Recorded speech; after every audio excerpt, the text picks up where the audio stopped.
So here's my final message to you, because I've gotten carried away. I thought I was going to send you like a 5-minute message, but as you can see, there's no script here. It's just me going a little crazy with you, but I want to really see you get what you want this year. Don't let this year be like last. And if last year was great, still don't let it be that way. Raise the standard. If your life is perfect and extraordinary, you darn well know you're not going to be happy unless you keep making it better. That's what makes us feel alive. It's not what we get that makes us happy. It's who we become and what we're able to give because we become more. That sense of contribution is what creates the deepest meaning. So here's my assignment for you if you want one. If you want to go from conversation to some action, here's a simple thing to do. What's an area of your life right now that you really want to improve? What's an area that's important to improve? If your body's great, how about your career? If career's great, how about your relationships? Intimate one especially, or your kids, or your relationship with your creator, your spiritual side of your life. Or is it your finances? Figure an area that really matters. Decide on that area. Number one, write down what your life is like in that area right now as specifically as possible.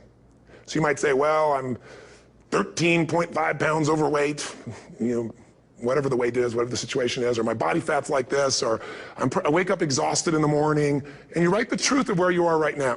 So you're real clear. Or I'm not in a relationship. I say I want a relationship, but I'm not in one, and I don't seem to find them. All the good ones seem to be gone is my belief. And I really do want one, but I don't have it. Whatever your definition. Or I'm in a relationship, and God, I wish I wasn't in a relationship. I'm planning my escape. Wherever you are. Or I have a wonderful relationship. We love each other, but there just isn't enough passion. Just write the truth of where you are. The area you want to change, but write how it is. And then the second step is, this is where you got to be really honest with yourself. What are the rituals that have put me there? Because whatever results you're getting, even if you don't like the results, there's some rituals that are keeping you in that place. There's some rituals of what you eat or don't eat, how you move or don't move, how you sleep or don't sleep. There's some rituals in the lack of variety or spice or energy or focus in an area. There's something you're doing, and it's usually not one thing, it's a bunch of little things that you kind of do consistently whenever you think about getting in a relationship, whenever you think about working out, whenever you think about money. You get yourself in a state of overwhelm. You start thinking about all the things you can't control.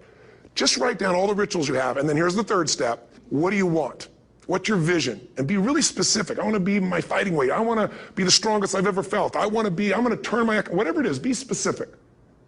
And then, last step number 4, what are the rituals that'll get you there? What would you need to do differently each morning if you're going to be that kind of energy, that kind of strength? How often would you work out? What days would you work out? What time? A ritual is something you do consistently, usually at a specific time, so it becomes automatic. Let me tell you something. Willpower doesn't last, but rituals can last a lifetime. I bet you have some rituals in your life right now you've been doing for years, even though some of them don't serve you.